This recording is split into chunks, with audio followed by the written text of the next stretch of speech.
Okay, so we're going to be learning how to gap a spark plug.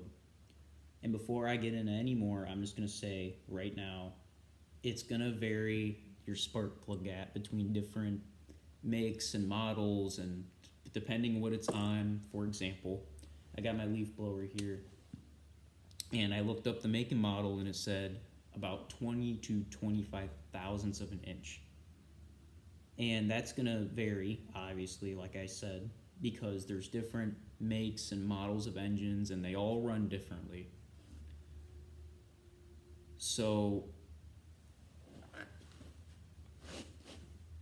when you get to the plug, first there could be a boot or a spark plug coil. I don't have a coil here, but when it's a coil, it's just one bolt, and it usually just lifts straight out, and it's normally a 10 millimeter. A spark plug boot here, all you got to do is twist and it comes right off. Tuck that down there. And once you locate where your plugs are and everything, you want to get a spark plug socket. In this case, this is not a spark plug socket. I don't have a spark plug socket that will fit this, so I got a 3/4. And you of course want to get your ratchet. Now before you start getting too wrenching on the plug and everything, you want to take your socket and first make sure it's set on the plug, because you do not want to strip your spark plug off or round it off. See, it's firm. So you're going to take your ratchet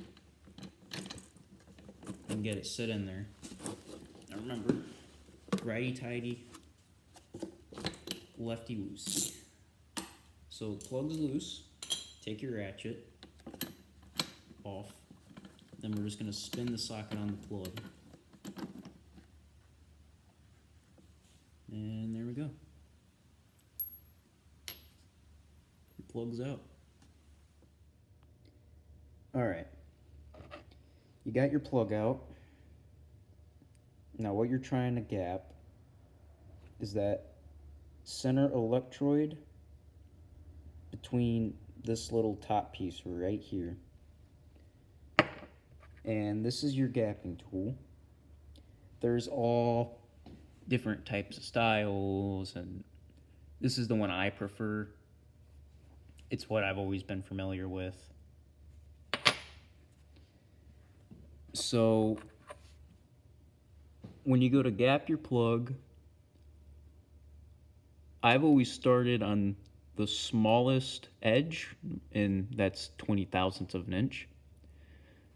So you want to slide your plug on, and in this case that is 20 thousandths, about 21.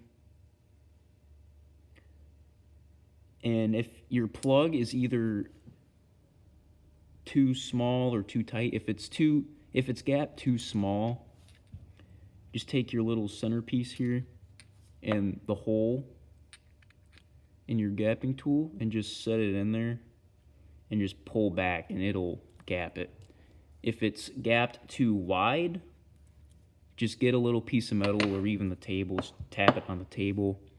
Don't tap it hard, just a little bit. Do small adjustments at a time. You don't want to do too many and then have it too big and then ruin your plug.